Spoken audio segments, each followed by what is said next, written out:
presenting sponsor of Rates and Barrels is Topps.com and Topps Project 70. Topps is celebrating the 70th anniversary of its very first baseball card design with a new program that pushes boundaries while paying homage to their heritage. Project 70 has brought together creators of all kinds for this extraordinary set. Graphic designers, tattoo and graffiti artists, animators, illustrators, painters, and even a jeweler make up the artist roster, which includes names like Snoop Dogg, Action Bronson, Ben Baller, Jeff Staple, Tyson Beck, Alex Pardee, and more. Each artist will select their own MLB players and Topps designs from any year to craft a unique story. Ever want to know what Hideki Matsui would look like in a 1971 Topps design? Or how about Mickey Mantle in a classic template from the 1980s? Now you can. 3 new cards launch daily all year long on Topps.com and are only available for 70 hours before they're gone for good. And while you're there, be on the lookout for special cards. Head to Topps.com to learn more about Project 70 and to check out which cards are live right now. Welcome to Rates and Barrels, presented by Topps. Check out Topps Project 70, celebrating 70 years of Topps baseball cards. Derek Van Riper here with Eno Saris. It is Wednesday, June 16th, second half of June already here. On this episode, yes, the sticky substance saga rages on. Of course, we have to begin there. The crackdown process has begun. And of course, as it could only be done, it is being done in a very unusual and problematic sort of way. So we'll dig into that. A lot of player reaction there. We have a follow-up on some of the Park Factors things we discussed on Monday's show. So I want to make sure we pass those along in this episode as well. And then we will attempt to answer the age-old question, why do teams play the players they do? This was inspired by an email from one of our listeners, McCabe, that came in when Albert Pujols debuted with the Dodgers, but it dives into a bunch of players that play a lot more than you think, and we'll try to unpack why that might be. A few other interesting questions to get to as well. So, let's begin with the sticky stuff. It's where all the shows have started for like 4 episodes running now. And as you can see, if you're watching us on YouTube, smash that like button if you're watching us there. Tyler Glasnow came out after news broke that he has suffered a UCL injury and linked the fact that he was no longer using a more tacky substance to suffering that injury. And the way he explained it made some sense to me, because if you have to change the way you grip something, if you feel the muscles around your elbow as you squeeze your hand, you feel different things in your arm tightening up, right? So you can kind of go through this process saying, okay, if I grip the ball here and I had to squeeze it a little tighter, maybe that would cause some little muscles or even some big muscles or ligaments to react differently, be tighter. I can sort of get on board with that. But my problem here is that that's not the only mechanism that causes pitchers to get hurt. So I think this link is really interesting, and I think it's one of the subplots of the frustration that I think a lot of people are going to have with these rules now being enforced mid-season as opposed to being enforced with some lead up into a new season. Yeah, I mean, the whole thing.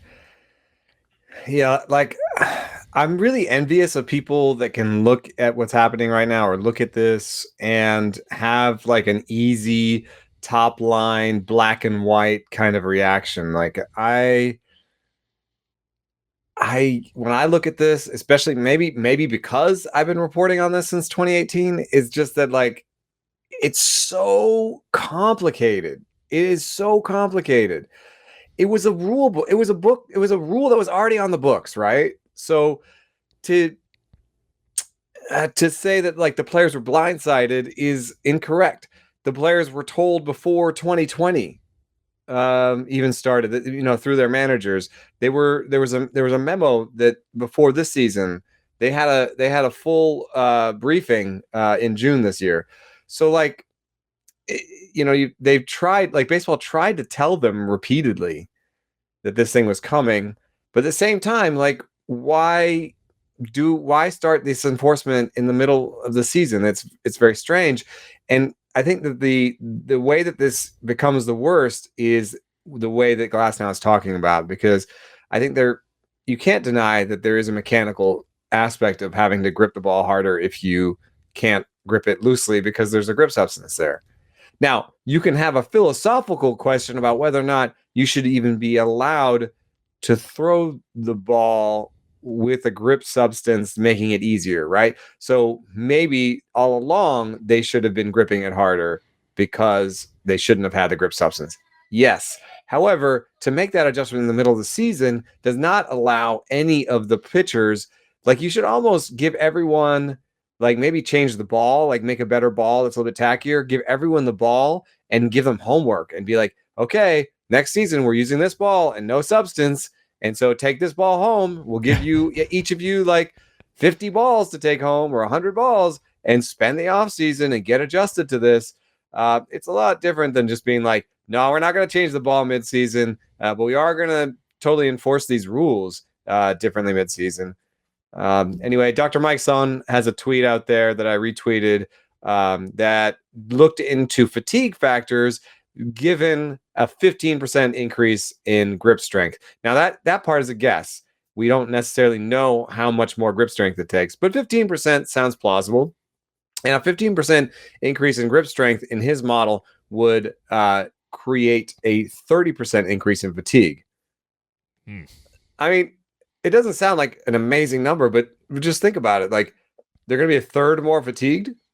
They're already maxing out fatigue-wise, or nearly maxing out with their current approaches by the time the start is over for a starting pitcher, even by the end of a relief appearance for a reliever, right? When you think about how much effort they're exerting, they're living right near maximum effort and therefore ending up at or near maximum healthy amounts of fatigue. And the teams, the smarter teams that have models for fatigue, right? And they do have these models where you can be like, okay, how much did you throw in your bullpen? What was your velocity in the bullpen? What was your heart rate? Like, you'll be wearing a catapult that'll tell you your heart rate and all these sort of things. They can throw that into a model and then be like, okay, that's what your fatigue is. Those models might be wrong. Mm-hmm. Because you've changed a large input into that model. And so now your models might be wrong. So even if you're a smart team trying to be like, okay, we're watching everybody, we're going to sit people and we're going to send them down, we're going to manage their innings, we're going to make sure no one gets hurt this year. Even the smart teams might be wrong about how fatigued they think their players are. So like I kind of go back and forth, and of course, I'm working on these stories with Britt and Ken, and when we talk to the league, they try to push back. When we talk to players, they push back. And so that's what I'm saying, that I'm sort of jealous of anybody who sees this as a very clear, a clear, like the numbers don't even agree. Britt will have a piece that'll come out soon where the league's numbers about something and the public numbers about something are at odds about, certain aspects of this argument. So, I don't know, man. It's we're just trying to figure it out. When I started this in 2018, I had no idea what spider tack was, or that there might be something that was plus 500 RPM, because the Trevor Bauer is just showing us that pine tar was plus 250. So there's a lot of sort of figuring this out as we're going along, but you do kind of expect baseball to, if they're going to take the slow approach, which they seemingly are, to kind of get it right then. Because why are you taking the slow approach and also getting it wrong? Yeah, that's it's just the nature of how it goes a lot of times in this game, unfortunately. So we have not heard the last of this story. We have not heard the last of people being frustrated by this story or suffering injuries and possibly blaming it. I mean, I think there was one other interesting bit that was going around. It was Carlos Rodon, and I think he was talking to someone from NBC Sports Chicago, and he was just expressing frustration with the fact that the Astros, for the trash can sign stealing situation, none of the players got punished there, and yet we're cracking down on players for using substances, which has gone on for a long time too. Like, the hypocrisy is there. And all of this to me is just a bigger symptom of the mistrust and the frustration and the anger between the players in the league, right? We knew 3 years ago that the CBA that expires the end of this season was going to be a very contentious renegotiation process. Like, that's been known for a while. And I think this issue is just really kind of turning up the heat If that's a pot or a kettle or something on the stove, the heat is maxed out right now, and the lid is rattling and about to fall off. And that's just where we're at right now. Yeah, I don't know that I think that the baseball is doing this, like, baseball's front office, like MLB, Manfred, whatever, that they're doing this on purpose to create a wedge issue or something.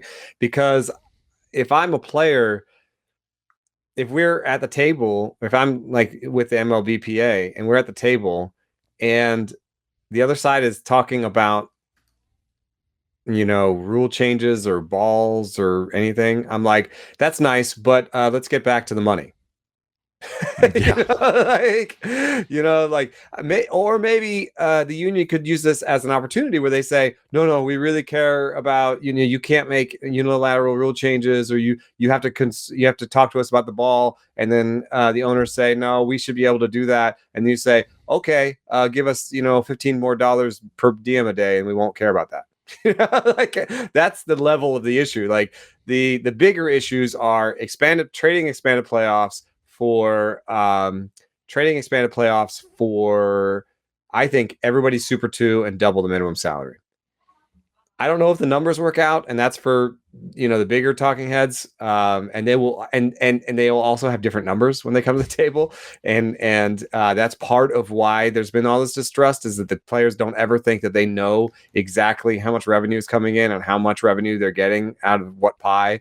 The whole MLBAM kind of sale, they felt like they didn't get any of that.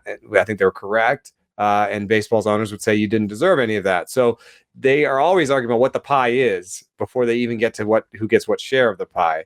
But this sort of thing seems like it seems small, actually, compared to the argument. Like there's like a $500 million lawsuit against the owners by the players that they cheated them out of money last year by dragging their feet on the COVID negotiations. Yeah. So, I mean, $500 million or, a couple 10-day paid vacations. I don't know. That was among the strange things about the enforcement. 10 days paid, but you can't replace the player on the roster, which I think is, I thought that was an interesting tactic. I think it's the rule in the books. So they really they couldn't change that to unpaid. I don't think they're going to change a rule in the middle of the season. I think the rule in the books is 10-day paid suspension. That's just what Pineda got and what other people have gotten. So I think they were just like, this is what's happened in the past, and we're going to actually enforce it now, and we can do that because it was a rule on the books, and we already told you about this a couple of times, and now we're actually going to enforce it. The upshot is, there's been a lot of like work done to be like, oh, spin rates across the league are down. And I don't know why people are doing it in the function they're doing, where they're looking at all spin rates and being like, weighted spin rates are down 25. That's like averaging all the changes. I think it's much more effective to look at who's down and to look at how many people are down. So there was, after the memo dropped Monday, there was another group of pitchers that quit. So there was basically like 11 pitchers that were down 2 standard deviations before the memo. And now there's about 18 to 20 that are down 2 standard deviations. That's still about 6% of the league. So no, if you think that like, it's all a guess, because if you ask the hitters, they're like 90%. And you ask the pitchers, they're like, maybe 20. And that was in our reporting. But I would say that it's bigger than 6% or 12 or 10% or whatever it is now. So there's more people to quit, and there's more names to come out. And I think the players, to some extent, are pushing back on some parts of this. I don't know, to save their own asses. I don't know. Like, there's definitely more people that haven't quit yet. There's been an effect, yes, but it's not on the order of magnitude that we expect there to be by the end of this. Yeah, and I think there's a lot of different ways we could go with this, but since the topic's not going to go away, I think we should talk a little bit about the Rays situation with Glasnow down, because it's a partial UCL tear and it's a flexor strain in his right elbow. They are hoping he can return before the playoffs. How realistic do you think that is? Because oftentimes even a small UCL tear, even sometimes a flexor strain, ends up being the clear precursor to Tommy John surgery. Yeah, I was trying to look at Derek Rhodes' injury tool to get some knowledge on that, but it's been ported over to Baseball Perspective, and I think there was some functionality that's missing because when I typed in UCLA, when I typed in UCL, I got current UCL injury. So maybe it's user error. I am an idiot. But I wanted to know what it's happened in the past, and I'm now forced to use my memory, which is utter dog poo. I was just a little side to that. It's not I the was at the best. park hanging out with Andrew Baggerly, and we were talking about players, and he was like, "Oh yeah, that guy's a Cornhusker, but he didn't go. He didn't come from Nebraska. He's from Iowa, and he just went to college in Nebraska." And I was like, Yeah, "What? you've told this story before. I think this is the third time you've told this story now. No, that just happened this week."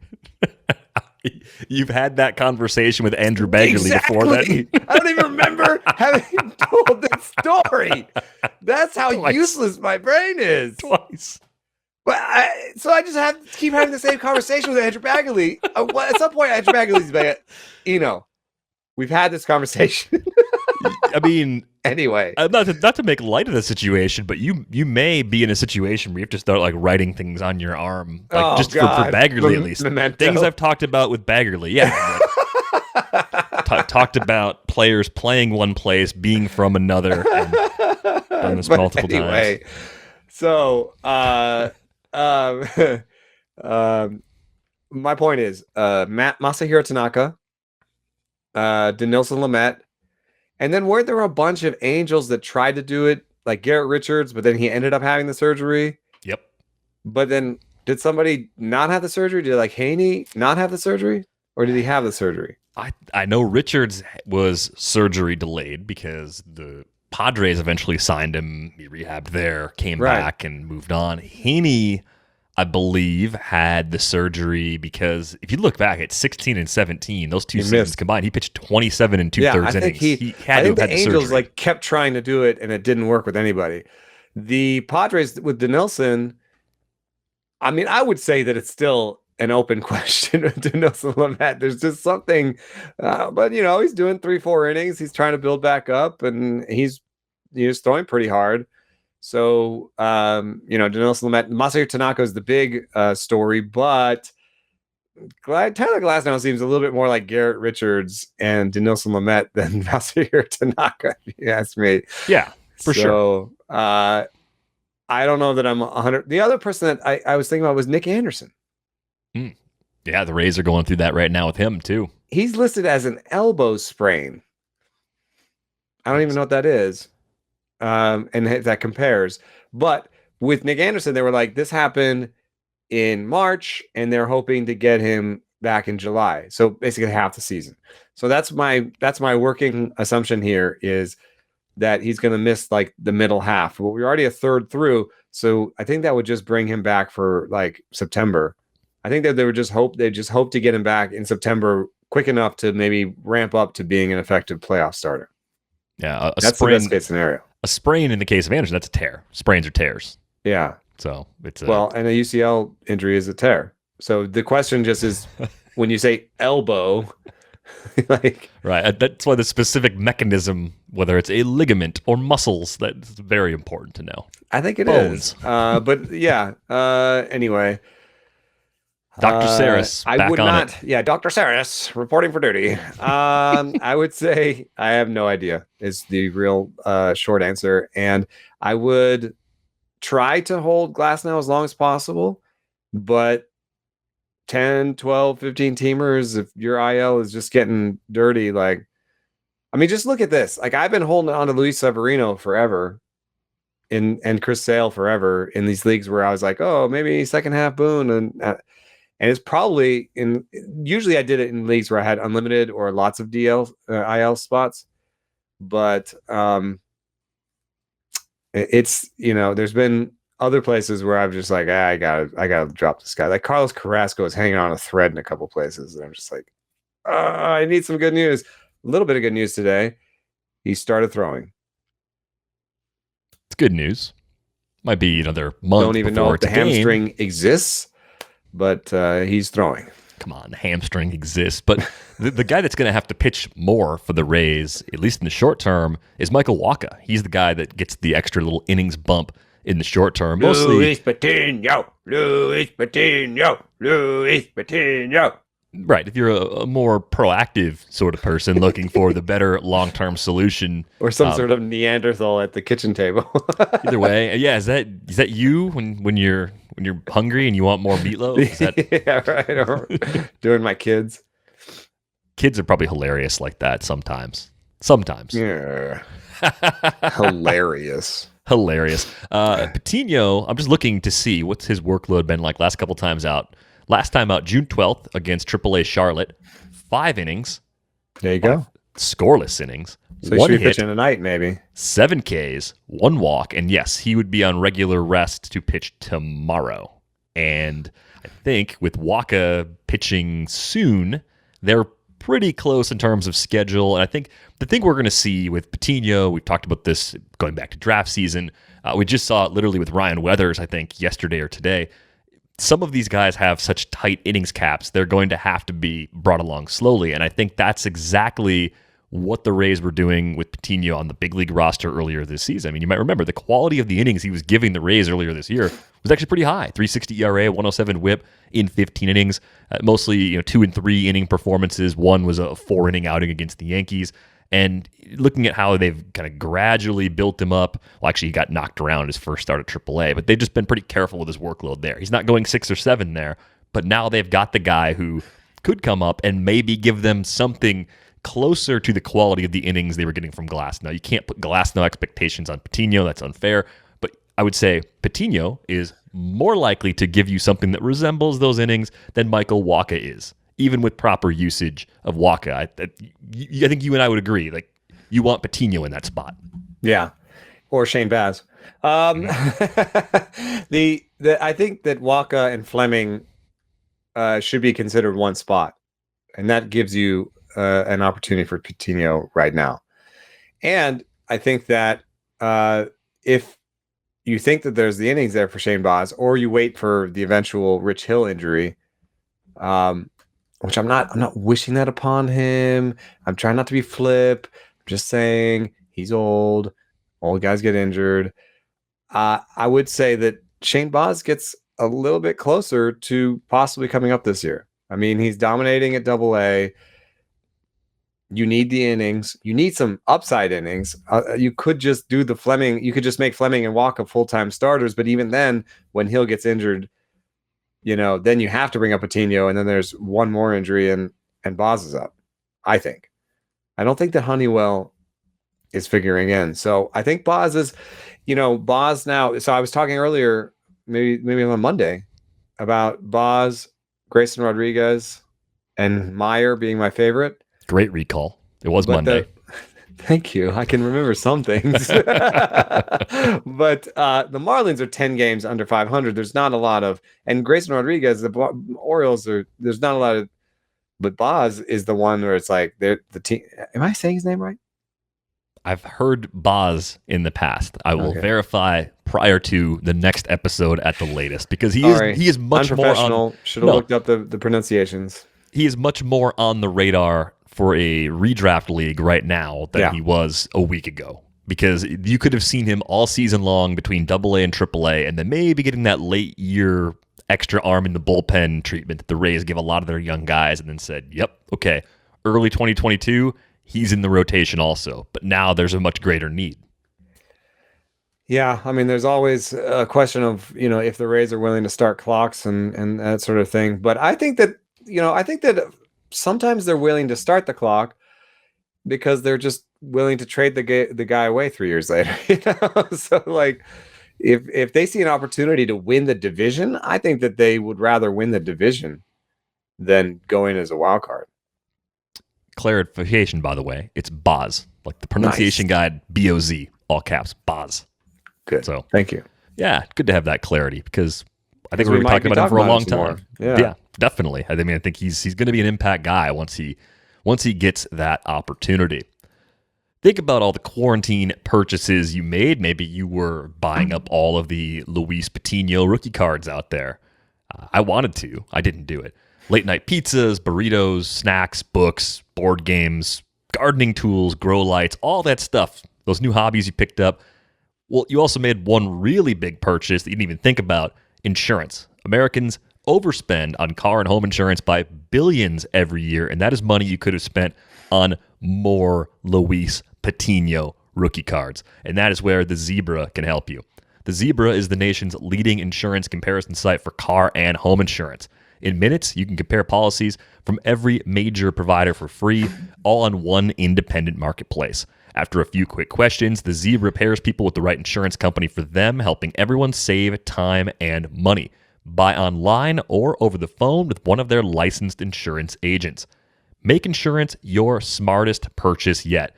Visit thezebra.com/rates to get your free quote today. That's thezebra.com/rates. Look, no one's perfect. Even the best baseball players strike out with the bases loaded. The best golfers sometimes three-putt with the tournament on the line. So if you feel like you come up short in the bedroom sometimes, it's perfectly okay. And if it's bothering you, there are options. Go to GetRoman.com/rates now. With Roman, you can get a free online evaluation and ongoing care for ED, all from the comfort and privacy of your home. A U.S. licensed healthcare professional will work with you to find the best treatment plan. If medication is appropriate, it ships to you free with 2-day shipping. The whole process is straightforward and discreet. Getting started is simple. Just go to GetRoman.com/rates and complete an online visit. Take care of your ED without leaving home. Complete an online visit today to connect with a doctor and take care of it. Go to GetRoman.com/rates now to get $15 off your first month. Look, there's a straightforward way to take care of your ED. GetRoman.com/rates. Get started now to save $15 on your first month of treatment. All right, on Monday we were talking about park factors, looking over at Baseball Savant and digging into some of the nuance of those calculations. And we talked about a few different things. Most specifically near the end, we were talking about even some parks, how they boost strikeouts or even suppress strikeouts, either because of maybe a high quality or low quality batter's eye or some other environmental factors. But you noticed that there was something that was a little bit incomplete about the way the factors we were talking about are calculated versus some of the other things you can look at over at Savant. So I'm just curious, what did you find? Yeah, it's funny how there was like an ongoing joke at Fangraphs that I didn't know all the different functionalities at Fangraphs. Yes, that's on Fangraphs. That was kind of a meme in meetings, office meetings when I was over there. And sometimes it's the same with Savant. So I did get something wrong, mea culpa. The actual park factors that they have listed there are traditional, conventional park factors. They are calculated by looking at my matching players at different parks. I think that's a old school. I think that we're going to move past that. I think that we need to move past that. The one thing that did occur to me about why that it might be difficult to move past that in the era of StatCast and a changing ball. Let's come with me on a journey. Go to the park factor. Oh no! You know what? I just have to say something. That dude creeped me out.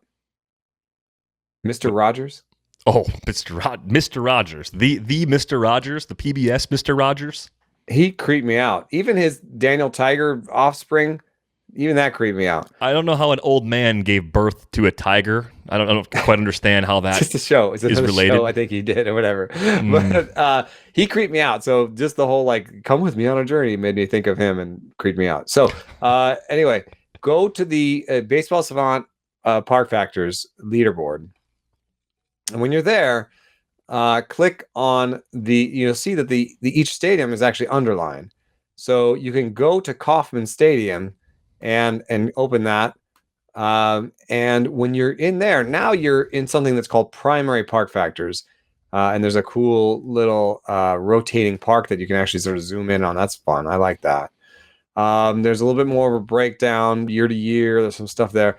But then when you go down to speed and angle park factors, it says tracking all. You can go tracking speed and angle. All right. So as I understand, what's happening here is once you do that, it'll default to 95 plus fly ball. So this will say, how does a 95, this is what we wanted. How does a 95 plus fly ball do in Kauffman Stadium versus other places? Now, that's great. And it tells you that over time, Kauffman Stadium helps helps singles, helps doubles, hurts overall WOBA on contact, inflates triples, but just is a place that suppresses offense, right? Great. Look at 2021. It's all red. It's totally different. It's totally busted. it's telling us that Kauffman Stadium is an average place for homers, and that WOBAcon in Kauffman Stadium is up 13%. I would assume that is just because of the new ball, and that early on they had to make a public adjustment to X WOBAcon and some of their expected factors, and even hard hit I think had to have some sort of adjustment because the ball is coming off the bats faster. I think because they're lighter. Anyway, so I would use this. I would not use the current season. Because if you look at 2020 through 2016, it's really close to just simple, right? Like it is pretty consistent. Like you see the red and blue flags, and the shades don't even change that much year to year, and even throughout that longer block. Some really weird oscillations on 1B on singles. But you know what? I bet that sample is low because how many 95 plus mile an hour fly ball singles are there? Right? Not many. So I would assume that that's why some years it's 40 and some years it's 140. So like use a little bit of common sense. But this I think is the true park factor. Now, what this is missing, and what hopefully I know that Andrew Perpetua is working on bringing xstats.org back. And that one of the big things he's working on is his park factors. I think what you can do to make this really effective is now start to have splits between left field and right field, because we know that you might have a building out there or a big, what was it in San Diego? A big scoreboard. Yep. That messes things up. So, and that's something that I tried to do really early on. Actually, Yonder Alonso asked me to do that for him, and I tried to do it. And what you could do is almost like a heat map of the outfield walls. You know what I mean? Yeah, I think I'm following. It's like red where the ball goes further for different sections of the park. Yeah. In Colorado, I think you probably have a darker red one in right center where that jet stream is. That's exactly. What you're saying. There would be some wind factors there.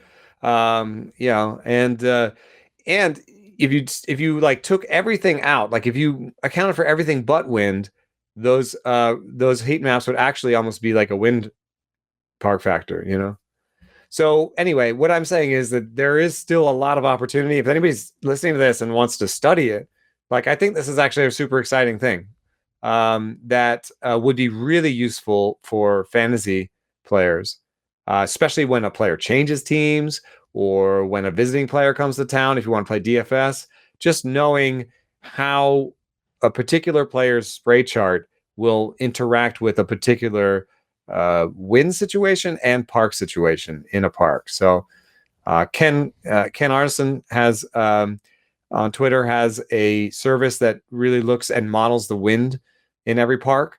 So you could actually partner with him and StatCast and do something that no one's ever done. It's pretty exciting if you've got the interest in it. Be the park factors guru for the industry. Almost sounds like the kind of thing that could lead you to a job in baseball if you did it right.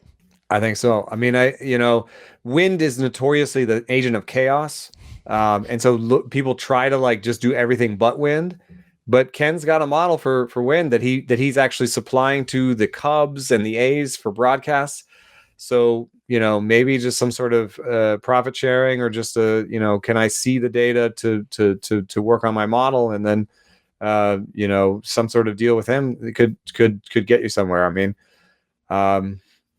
Anyway, that's just I think a thing I find super fascinating, and I think that we're still a little bit in the dark ages on. Just a quick friendly note too: if you're using those primary park factors and the park is spinning and it starts to bother you, there is a stop spinning button at the top of the page. Where is that? Oh yeah, at the top, stop spinning. Yes. You had too much to drink last night. Press the stop spinning button. Yeah, if it's early Sunday morning and you're playing with that page, the stop spinning button could be your friend. So anything we can do to help, happy to do that. Mentioned this up top. We got an email a few weeks ago, back when Albert Pujols was just starting to begin the part of his career with the Dodgers, that a few of us, at least me, I was very surprised they signed him. And so far, it's worked out great because as a mostly righty bat against lefties, he's produced in those limited spots. And there's also been some pretty profound reports from the clubhouse, just the ways that he's kind of elevated that whole team, which is pretty interesting because I had not considered that at all. I have this very negative view of players on their way out the door just not necessarily caring about their teammates, which is totally unfair. It's unfounded and unfair, and it would vary from player to player, of course. But well, a lot of times they're just like older, they have kids. Like, this is something that came up with the Warriors. Like, I do believe that, sometimes you're just at a different stage of life, and they're like, let's go out to the strip club. And you're like, the baby's going to wake me up at 5 a.m. Right. But then there's players like Pujols, though, who were literally dominating the league while his teammates were developing their love for baseball. So it's like having for current players, it's actually possible to have someone you really truly looked up to as a player, as a teammate. So I just underestimated that. Like, I didn't underestimate how amazing Pujols, for all was. accounts, looks reinvigorated on the field because the Angels have been not so great for a while. Yeah, a chance to go back to the playoffs. Yeah. If it all works, if he keeps hitting and the role still fits. They've had a lot of injuries. Cody Bellinger back on the IL. Back on the IL, man. Is he injury prone? I hate to put that on a player so early in their career, but he's killing me right now. It is not good for my NL Labor team, where he and Jack Flaherty and Bryce Harper, who took up a large share of that budget, they have missed a lot of time this year. But it's still afloat, so we'll see if I can just ride it out and maybe make a run in the second half. But McCabe's email highlighted several players. The bid was to find the worst fantasy regulars. He wrote up several names, from Connor Joe to V-Mail Machine to Elvis Andrus, Matt Carpenter, Franchi Cordero. Just a really nice who's who of guys that were finding their way into the lineup a lot in the last couple of weeks. And it kind of drives this question: why do teams choose to play some of the non-productive players they have as often as they do? And I think you can find different reasons for a few of those names. Like for Andrus and Carpenter, I think you have guys that are on the wrong side of 30, sometimes well beyond the 30 marker, that have this long track record that teams just want to see. Like, can we get something, even a part-time role out of those players? And sometimes they have to overexpose them because of injuries, and they feel like that's their best option. Like, I genuinely think that's the case with some of the guys with more established track records. I think there's two other types of players, though, where I get really tripped up. And it's the Connor Joe, Adrianza types, where I look and say, like, is that guy really the best player? And I think in the case of a contending team like Atlanta, where Adrianza plays, of course they're trying to play the best guy. They're trying to make the playoffs this year. In the case of a non-contending team, it's a little easier to say, Connor Joe, huh? Like, I feel bad. I'm not picking on Connor Joe, but whoever that player is, the Tigers are doing this right now. They literally just sent Isaac Paredes down. You were mad about that. I was very mad about that on Twitter. I've calmed down a little bit. And the reason I was mad about it, it's not because Isaac Paredes has so obviously mastered AAA that they're wasting his time by sending him back. It's that they're playing Harold Castro instead, and Nico Goodrum. But I'm really focused on Harold Castro. Castro is like more than 5 years older than Paredes, hasn't really shown anything offensively. If you're trying to teach a guy to possibly play a new position, which the Tigers were doing over the weekend, they're playing Isaac Paredes at shortstop. I don't know why you wouldn't take the opportunity, just play him at the big league level, let him learn against big league pitching, and continue the youth movement. Like, that was the part that bothered me in that case. So this Tiger situation is probably the epitome of, I really don't know why they're choosing Harold Castro over Paredes. And I don't even think in this case we're talking about service time or Super 2 or anything related to that. I cannot figure it out, and it frustrates me to my core. Yeah, there was an article at some point about the new culture they're trying to put in place there in Detroit, where results matter, and it's not always just about building for the future, and that they're going to put the best team on the field. I'm looking for Harold Castro. And while you're looking, I mean, Paredes is like the kid that's. It's like Paredes is the best player on the JV team, who's clearly better than the kid that they're starting on the left side of the infield, who's a senior. Okay, so he's replacement level right now. He's 22% worse than league average. He is 27 years old. He's projected to hit 20% worse than league average. He's not a defensive whiz. He doesn't have power or patience. Whew. Right. And Paredes' projection is almost league average. It's about 5% below league average in terms of WRC plus. And I mentioned before, 5-year age gap. So there's a chance that Paredes is on your team the next time you play in October. There's zero chance that Harold Castro is on your team the next time you play in October. And you can't even say that you're grooming him to be like a super utility guy on the next good team, because you already have like too many players like that on the Tigers, right? I mean, if you're doing that with him, what are you doing with Nico Goodrum? I would describe that situation as a redundancy, and I feel bad talking about people and whatnot that way, but I'm just looking at it from the how do you make your players as good as you possibly can? The Tigers bumped up a bunch of their prospects pretty quickly. Hurt? Scope wasn't hurt as of a couple days ago. He was on a heater, actually. Oh, they're playing him at first? That's pretty weird. I think they were mostly playing him at second. Man, 3 for 5 again today. He's on the Fangraphs. Red hot. He's on the Fangraphs thing at first. Let me see where he's playing. And by the way, Scope has been average or better as a hitter basically every year since 2015, with 2018 as the one exception. Scope is playing first base. He's played second twice, 3, 4, 5, 6 times in the last 30 games. So they're playing him because he plays second better than Scope. But why does that even matter? There and continue to try Willie Castro. So they're Jamer's been out is getting too. regular at bats in the minor leagues, and Harold Castro only has minimum at bats available to him. So it's a commitment to someone else that's causing them to not make the commitment to Paredes. Yes, it's having Scope on the roster. And then they assume that Scope will get traded. Candelario, the first baseman. Now, Candelario, I think, has been away from the team and then trying to clear COVID protocols to come back. So his situation's been a little odd the last week or so. But I think if you were doing that in 3 years, the Tigers lineup will look like this. Candelario would be at first. Goodrum at second. Willie Castro at short. In 2 years, I don't know. I don't think Goodrum's on the team after this season. I don't think Goodrum's on the team anymore. But I don't have any hitter prospects that are. I guess Torkelson's at first, and Candelario's at third, and Willie Castro's at short. Then you got to play Paredes at second. Maybe he's down there playing at second. I don't know. Yeah, there are. So anyway, that was way too much. But it is interesting to kind of try and think about that through, because another name. There are other situations like Eric Hosmer in the last 2 weeks is there's nobody who's been worse than Eric Hosmer in the last 2 weeks in terms of WAR, and only Rhys Hoskins has been worse than Eric Hosmer in the last 2 weeks. He's under replacement for the season, and yet he's a qualified batter.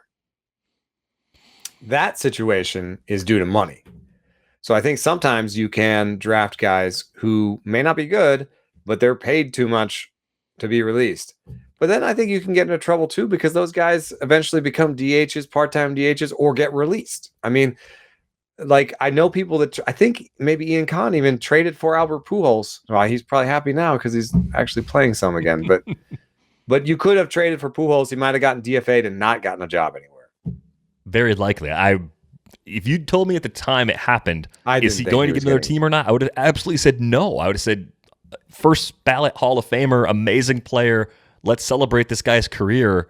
But no, it's over. We have a few years where he's been clearly below average. It's time to move on. And so far, the Dodgers are kind of laughing at me at that one. They don't know I exist, so they're not laughing at me, but they're just laughing in general because it's worked out.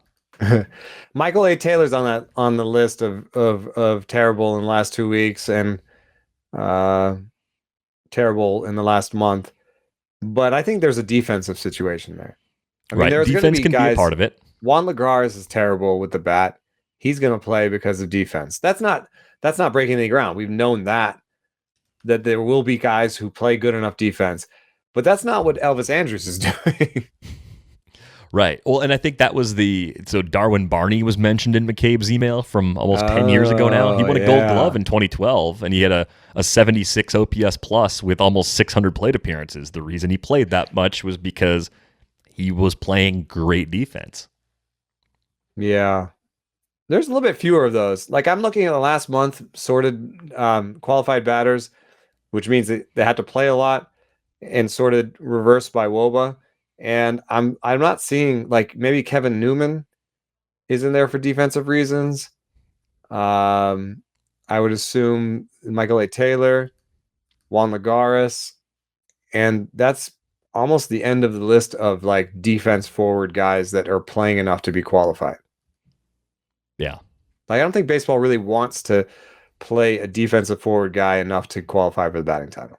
No, because if that were true, then Billy Hamilton would play every day in center field for a team that had enough offense everywhere else. It's kind of like the 70s thing. Mm-hmm. Yeah, we don't really do that anymore. So it's one of those things that does happen every year, but just think about the players that we're talking about. It's not hard. It's not easy to predict. It's like this, when you're like in season, you're like, oh, there's always a reliever that gets like 8 wins and he's going to have a lot of value and that's going to be great. Yeah, predict that guy ahead of the season. Like, I love Johnny Loizaga I had a bold prediction for him to lead the Yankees in wins last year. I think he might be leading the Yankees in wins this year. That's what it's like to kind of try and predict which pitchers, like Chad Green seemed like the guy that you could bet on every year, and maybe he still is, but at some point it's not going to be. So I think, I think it's better to go after talented players. I know that's a crazy idea. What are you doing? You want the skilled guys? Yeah, because it's not going to be easy to pick out.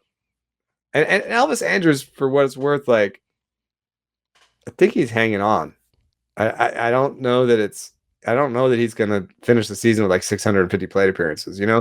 Chad Pinder plays them short. They got what's his name, Nick Allen, in the minor leagues, and definitely scouts are very split on him. Some think he's just a slappy guy, especially left-handed, I think. But he's shown some power in the minor leagues, and he's definitely defensively better than Pinder and Elvis Andrus. Yeah, and I think just the last closing thought is a lot of times teams play these guys because they don't have anybody else. Hanser Alberto, a couple of years ago for the Orioles, definitely in a situation where they didn't have someone else they were blocking. More often than not, for rebuilding teams, they don't have someone who they feel like is ready. And if they had someone who was ready, they weren't playing that guy. It's probably an extreme case where I think that's the sort of Castro situation, dude. They just don't think Paredes is ready. They want him to play more time in the minor leagues. Yeah.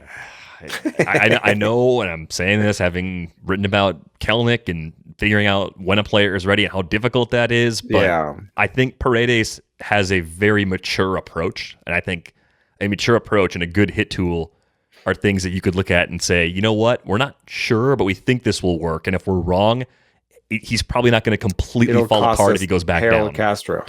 Right. That's sorry, Harold. Yeah, right. Very, very sorry. Sorry, Mr. and Mrs. Castro. This episode of Rates and Barrels is sponsored by BetterHelp. Is something preventing you from achieving your goals? BetterHelp will assess your needs and match you with your own licensed professional therapist. Connect in a safe and private online environment, and you can start communicating in under 48 hours. BetterHelp is committed to facilitating great therapeutic matches, so they make it easy and free to change counselors if needed. It's more affordable and it's easier than having traditional offline counseling, plus financial aid is available. BetterHelp has licensed professional counselors who are specialized in depression, stress, anxiety, relationships, sleeping, and trauma. Anything you share is confidential. BetterHelp is convenient, professional, and affordable. I want you to start living a happier life today. As a listener, you'll get 10% off your first month by visiting our sponsor at betterhelp.com/rates. Join over 1 million people who've taken charge of their mental health. Again, that's BetterHelp, HELP.com/rates. Today, many small business owners are busier than ever because they're focused on managing and growing their business. They can't always spend the time they wish they could on recruiting. That's why LinkedIn Jobs has made it easier to find and hire the best candidates for free. I mean, if we're looking to add someone to the Rates and Barrels crew, we don't really have a lot of time to just go poking around looking for someone. We need some help. We can get that with 740 million professionals. Get started by posting your job for free to that entire network at LinkedIn. Fill out targeted screening questions to get your role in front of the most qualified candidates with the experience, skills, and motivation you need. Then use simple tools to filter and prioritize the top candidates you'd like to interview. LinkedIn Jobs will help you hire the right person for your role, and your first job post is free. Just visit linkedin.com/rates. Again, that's linkedin.com/rates to post your first job for free. Terms and conditions apply. All right, we had a few questions trickle in for the last episode that we didn't quite have time for, so we're going to close the book on those. This one's sort of similar to the question we got about Shane Bieber, who we learned on Monday, of course, was hurt, but Aaron Nola hasn't quite been himself so far this year. And we had a listener who was actually targeting Bieber and ended up with Nola and thought, well, this is going to be close enough. But what have you seen? The email pointed to a lazy look at StatCast shows that he may be upping his four-seam usage for more control. And this indeed has resulted in reduced walk rate, but his fastball has been getting hit. Do you think this is a common early season trend? Or do you think this is something that's here to stay? Thoughts on Nola as a top 15 starting pitcher for the rest of the season? His lifetime numbers are 3.49 ERA, 1.16 WHIP, 10 strikeouts per 9, 2.7 walks per 9, homer per 9. Right now, he's got a 3.69 ERA, a 1.14 WHIP, 10 strikeouts per 9, 2 walks per 9, and a homer per 9. I don't know. People keep talking about this. I think you got to zoom out sometimes and just be like, he's really good. This is who he is. He's just, I don't know. I don't expect him to have like another 2.37 ERA a year. No, that in that park especially, that's really tough to do. And I think he'll have another stretch like he did last year. It was a 70-inning stretch last year. We had a 3.28 ERA, right? So yeah, I think he'll have another 70-inning stretch where he has a 3.28 ERA. And at the end of the season, he'll have a 3.49 ERA. I mean, not exactly, but it'll be like that. I don't think this is like a we need to uncover why he's not good or what's broken situation. I also think because we've seen some pretty gaudy numbers from pitchers early on this season, like by comparison, Nola doesn't look like the ace you expect him to be. But yes, like by the measuring stick of his own career and the best case scenario that he showed us in 18 and some of the worst case scenarios he's shown us, he's just splitting the difference. I mean, that's what you're saying. The ratios walk right next to those career marks. Like, I think this level is very sustainable for him. And I think the reason why he doesn't have a low threes ERA all the time is, for me, I've always thought it's the ballpark in Philadelphia. Now I'm curious to know how much the splits actually back that up, right? I just assume that that's where he gets hit the most. This season, that's not the case. Traditional park factors say fifth friendliest, park for hitters, augments homers by 20%, augments runs by 10%. But Career ERA at home, 2.94. Career ERA on the road, 4.11. Players are better at home. Yeah. Creature comforts, you get more calls, all sorts of factors. That's interesting, though. Yeah, I just don't. I'm looking at his game log. I mean, he just came off a great start. Did we get this question before the great start? Probably. I think it came just before his last start. He held the Yankees scoreless in 7.2 with 9 strikeouts and a walk. So made those ratios look a little better. Yeah, maybe his numbers didn't look as good before that. It's fair, he has these stretches. I just think that generally, he's a little bit more command first than some of the other guys at the top. And I think, let's see here. I'm looking at his Stuff Plus right now. Yeah, his Stuff Plus is 95, which for a pitcher is basically a little bit around average, I think, for a starting pitcher. The curve is 140, the changeup is 103, the cutter is 93, sinker 74, four seam 65. So his fastballs aren't that good, but he has good command and he has 5 pitches. So he's a little bit closer to Ryu than people might expect. I think our friend Nick Pollock over at Pitcher List has always had Nola and Barrios sort of glued together. And he's lower on Barrios than most. I think he must also be lower on Nola than most. But what is really striking, I'm looking at the RotoWire earn dollar values to this point. Nola has only been worth $10 to this point. 5 wins is part of that. Plenty of Ks. But a 3.69 ERA and a 1.14, 1.15 whip. When you start seeing names ahead of him, like Anthony DeSclafani's in the low 3s with a better whip. You see Kyle Gibson in the low 2s with a better whip. There's a bunch of dudes like that are beating him. He'll hold on, and some of those guys will regress, and you know what I mean? Yeah, he'll write it over the course of the year as regression sort of does its thing with some of the guys that have exceeded expectations. Yeah, earned money is a little bit like war, right? You're like, oh, you just earn money, and so it's a positive. It's like a counting stat, but no, it's not. DeSclafani's going to have some weeks where he loses you money, right? And so, Gibson is going to have weeks where he loses you money. Come on. So, I would say that Nola is a very steady producer, and that's why I have him high. Now, I will admit, now looking at my rankings, that he has the softest Stuff Plus in my top 20. And just saying he's close to Ryu, I had Ryu at 22.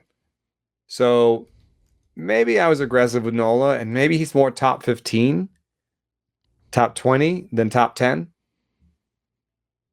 Yeah, but that's still okay. That's still good. That's not a complete crash based on what you paid on draft day. Command plus in the top 25, including Ryu. So I think he's a command artist. And I do think that has good ramifications for long term. Now, you look at guys who have really good command in my top 25. That includes DeGrom, Nola, Flaherty, Urias, Wheeler, Gausman, and Ryu.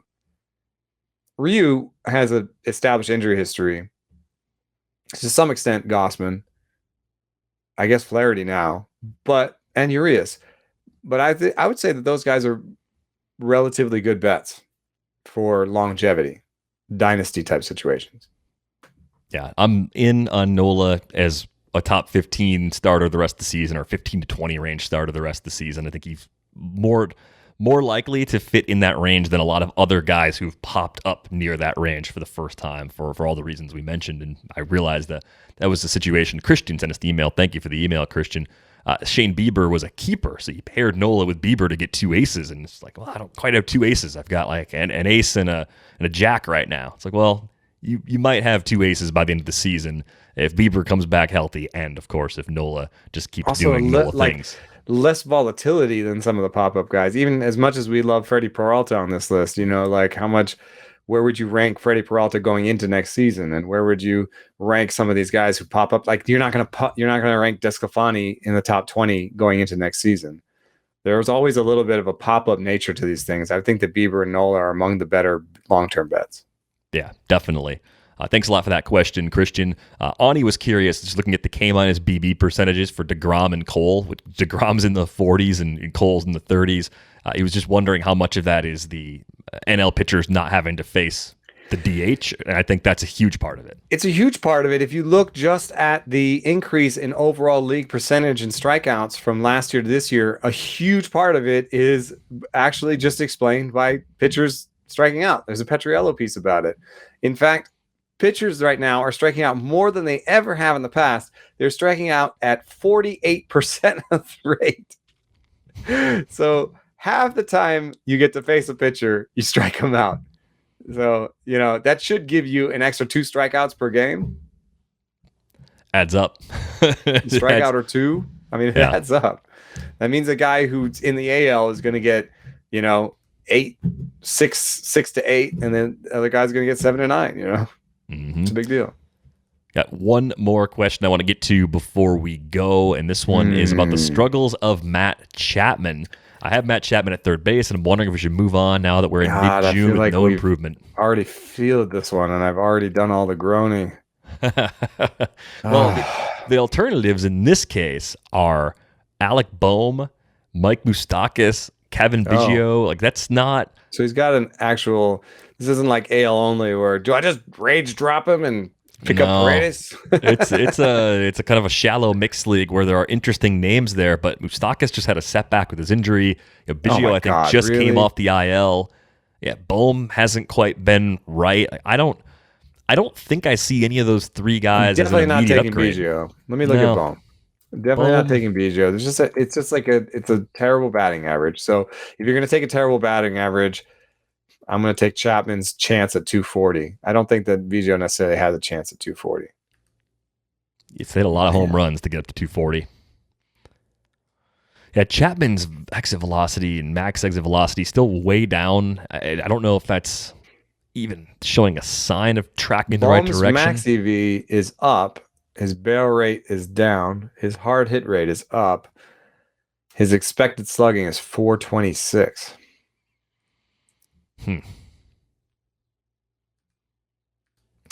I mean, the one nice thing about Boehm is that he strikes out less and is projected to strike out less going forward. So at least he could give you batting average. So I could see maybe a categorical change where you're like, I can make more headway using Boehm's projected batting average going forward than I can with Chapman's projected homers. Because I do believe that Chapman will, how many does he have right now? He's got 7. I think he'll get to 25 to 30. That means there's a pretty nice 3.5 month stretch coming here. It has to happen at some point. But I liked what he was doing year over year pre-injury. How much of this is just recovering from a major surgery? Yeah. Like, he's moving around and playing a ton, but... A 10% barrel rate is better than Boehm's barrel rate. It's good. It's not bad. 10% barrel rate is pretty good. I think... And what's his expected slugging? I'm sure it's higher than what he's got. 369. Oh, God, it's not. How does that work? How do you have a decent barrel rate? Maybe it's all tied into the strikeouts. It is a bad strikeout rate. And I think now we're talking about almost 400 plate appearances of bad strikeout rate. Could he be among the players who stands to benefit from what we started with, fewer pitchers having extra tacky substances? That is interesting. I've seen him get beat, up in the zone, high and tight. And one of the big differences will be how those high fastballs play, how much ride is on the fastball. The four-seam fastball is going to take a ding if it's degooped. I'm looking at some of his pitch type values, and he's having trouble against the fastball for the first time in his career. So there's a little bit of a narrative you can spin there. Curveballs, he's also having trouble with curveballs, and curveballs will suffer a little. It's fastball, sliders, and curveballs. I think it probably is fastball, curveball, sliders in order if you want to kind of try and think about how taking the air out of these balls is going to matter. Fastball, curveball, slider was your order? Yeah, because if you look at sliders, and this is something you can play around with too, like look at some of the pitchers. Like if you've noticed that a pitcher is down and spin, I can't offer that to people. I can offer you this. Ping me, and I can show you the feature interaction. Or you can look at the slider feature action on my piece called What is Stuff. There is a slider heat map. I don't know if I put spin on there, but or I can share it with you. But you can actually, on this tool that I've got, I can put spin along with something else and show you that high spin sliders are good, but there are also some slow spin sliders that are good. So depending on where your pitcher is, they will stand to lose more or less on the slider, depending on like what kind of slider they have. All right. Ping Eno accordingly if you're looking for more there. This email came from Michael, by the way, who also included a beer question.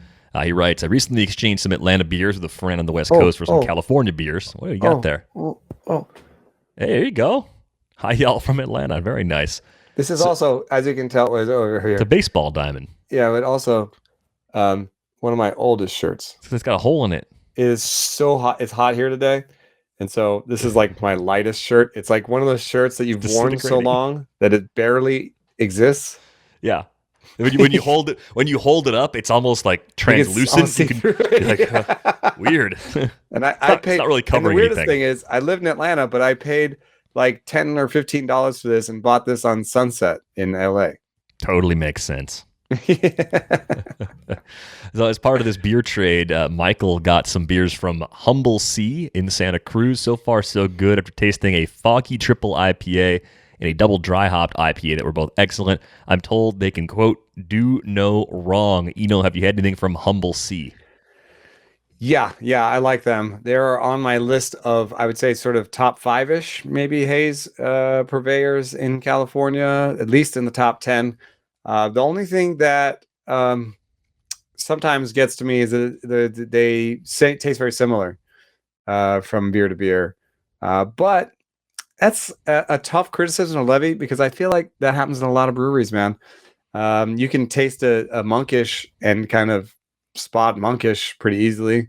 You can taste a Alvarado Street and spot it pretty easily. Even Cellarmaker has a kind of approach. So they have a signature style. They make good hazies. I enjoy their cans. Humble Sea gets a thumbs up for me. All right. Any other recent beers of note that you've had? We haven't talked beer in a while on this show. I know. We'll have to reconvene on a beer of the week in the next week because I have not had a beer. I had my first beer actually in like 10 days or 2 weeks.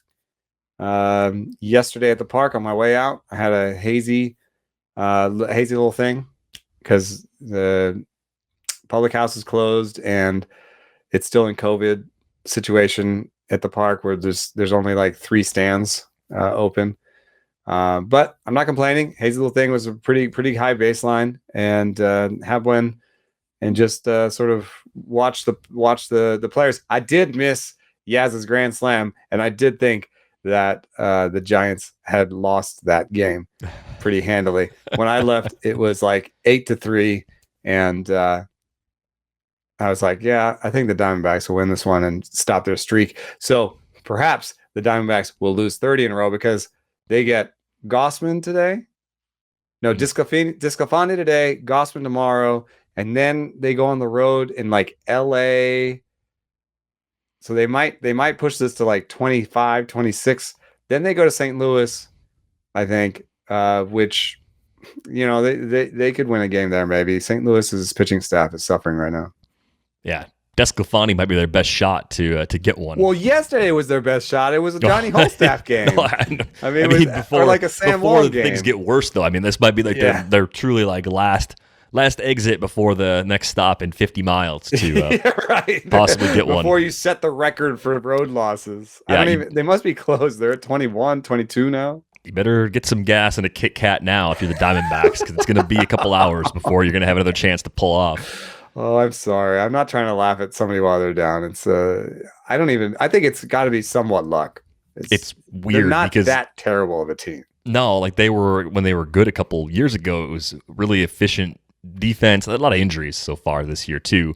Plenty of teams have gone through that, but I would err on the side of, hey, if there was a team that was going to surprise us in the West this year, not one of the Dodgers and Padres, I thought it was more likely to be the D-backs and the Giants. So that gives you an idea how I felt about that team coming into the season. I'm as surprised as anyone that they're this bad. They shouldn't be this bad. Doesn't look like they're this bad.